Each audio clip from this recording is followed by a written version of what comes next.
I see my name in shining lights. Yeah, a different city every night. Oh, I swear the world better prepare for when I'm a billionaire. It's time to get down to business on the weekend's #1 business program. Known as the King of Networking, your host, Shalom Klein, has worked with thousands of entrepreneurs and created countless jobs. So, to success, let's get down to business. And indeed, we're all about small business jobs and entrepreneurship and business. We talk a lot about business here. You're on with Get Down to Business, and I'm your host, Shalom Klein. And remember, you could always download the podcast from Get Down to Business on my website at shalomklein.com. And while you're there, don't forget to follow me on Twitter at Shalom Klein. It's going to be a jam-packed week of content and information you'll not want to miss, so let's jump right in. I'm very excited to be joined by Dr. Janelle Barlow, an award-winning speaker, trainer, consultant, and author who translates research into practical tools to improve customer service and complaint handling. She works with customer service representatives, managers, and entire companies, both nationally and internationally, to help them recover and retain customer loyalty, which is what we'll be talking about today. And she has recently released the 3rd edition of her bestseller, A Complaint is a Gift, How to Learn from Critical Feedback and Recover Customer Loyalty. Janelle Barlow, welcome to the program. Thank you. I'm so happy to be here. Absolutely. So, as we have this conversation at the end of January, it's important to look very strategically at our businesses. The 2020 National Customer Rage Study reported that when complaining, 58% of customers got no or limited satisfaction from their efforts, while 65% left with rage and frustration. Wow, that's pretty staggering. So many people see Americans as just a bunch of whiners, but according to your research, a very small number of people actually speak up about complaints. Why is this so, Janelle? Well, we look at the person that we're complaining to, and our brain makes a quick assessment. Is this person going to be able to do anything? And because of how people get staffed in organizations, they frequently put a face in front of the customer who looks new, looks fresh, doesn't have the skill set to do something like this. So we look at this person, we analyze them, we do a quick assessment. Is this person going to help me? Yes, no. And if the answer is no, there is a strong why waste my time? I mean, we're all busy. Why waste my time? And we have a tendency to walk away when that happens. Or we just say, I'm nothing, it's nothing, we're gone. And what the company does, and this is what's really important to business, what the company does is it leaves money on the table, because that customer, based on that research that you were starting to quote, that research indicates people will just walk away. And then you've lost that business, because most of the cost of getting that customer, most of the cost is in getting the customer there in the first place. So it's like, let's just leave some money on the table and not take it with us. And that's a crazy way to do business, in my estimation. No question about it. Absolutely. So again, I know you're arguing that we should want to hear customer complaints because it can make us better. Yeah. So why is it that so many people see complainers as gripers, whiners, and so on? Why is a complaint seen as negative? Shouldn't that feedback be a positive learning lesson for a business? Well, that's exactly the way to put it. Part of it is our upbringing. We hear a lot of those expressions when we're young, at least in the United States, and that is, if you can't say something nice, don't say anything at all. And we hear that I remember hearing it as a child. I remember hearing it from teachers. I remember hearing it from my parents. And so now here I am in a situation, should I say anything? And I have done exercises in classes where I ask groups of people to make up a list of all the reasons why they don't complain. And it's extraordinary, the things that they list. I mean, things like, the person reminded me of my nephew and I like him, so I'm not going to say anything to him. You wouldn't believe the number of thoughts that go through a person's mind. I mean, just look at yourself the next time you don't complain.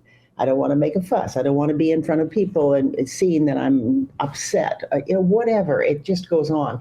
I've had groups come up with over 100 reasons why they don't complain, and all of them seem viable when you listen to them.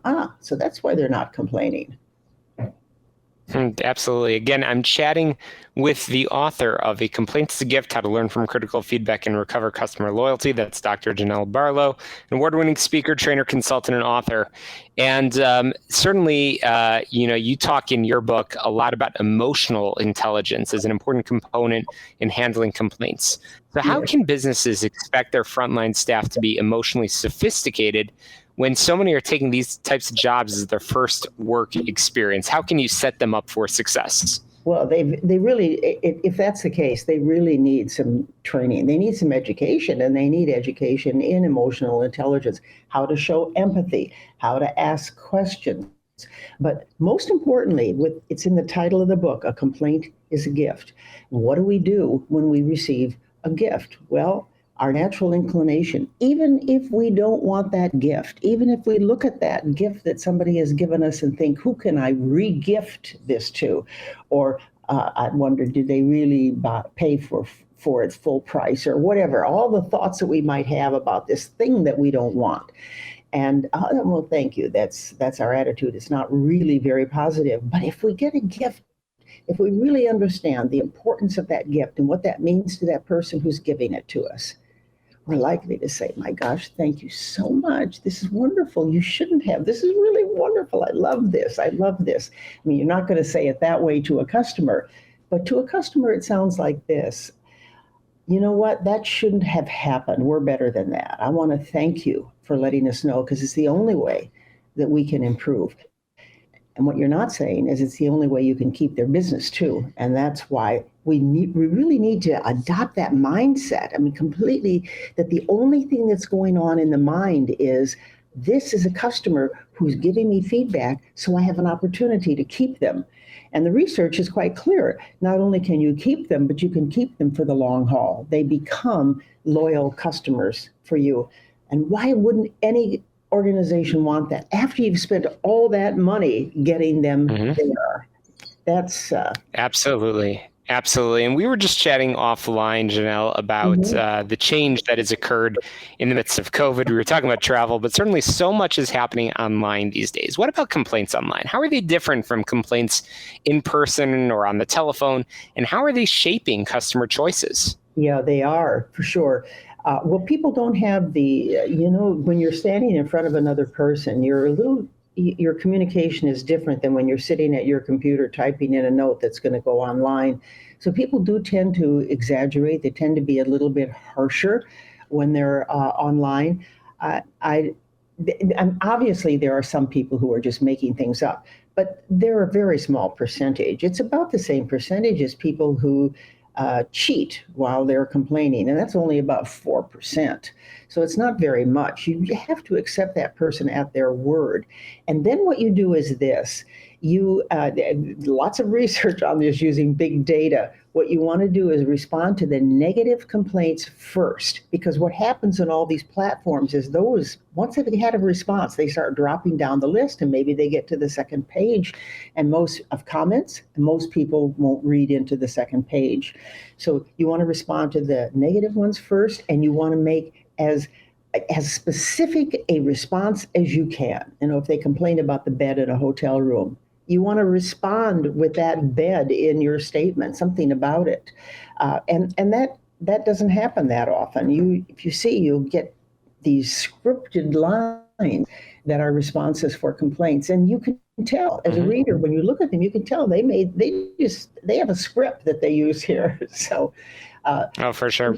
You have to be real. Definitely. Yeah. So, Janelle, we're getting close to the end of our time over here, and I know you pinpoint in your book, A Complaint is a Gift, How to Learn from Critical Feedback and Recover Customer Loyalty, that many businesses are actually setting targets to reduce the number of complaints that they receive. That seems to be a problem. What can you say about that? Well, if you say to your staff who's handling the complaints, I don't want to hear any more complaints about that, they will accommodate you because you are their biggest customer. You are the one who hired them and paid their salaries after all. So they won't tell you about those complaints. And I've talked with managers in organizations who have said that they've really paid a huge price for that because they no longer are hearing about what's not working in their business. business managers have told me that they've lost lots of business when they pursued that. And then they changed that attitude. You don't want to ever let your frontline staff know you don't want to hear complaints unless it's reflecting something that's been wrong in the company and you're fixing it. That would be the only reason for doing that. Welcome those complaints. Have your frontline staff welcome those complaints. It's the best way to behave. Well, we've covered so much in this conversation, Janelle, but I think that perhaps the best homework that we can leave for business owners is to pick up a copy of the book and to get in touch with you. Janelle, how can we find the book, and where can we get in contact with you and your team? Yeah, well, the book is on Amazon. I don't know how far it's gotten into the bookstores. And I can be reached at Janelle at janellebarlow.com. And I have a webpage, www.acomplaintisagift.com. And you'll find all kinds of information there. Lots of content as to what we're doing, and we just continue to add new things all the time. Great. Well, Janelle Barlow, thanks so much for joining us. We'll be right back and get down to business.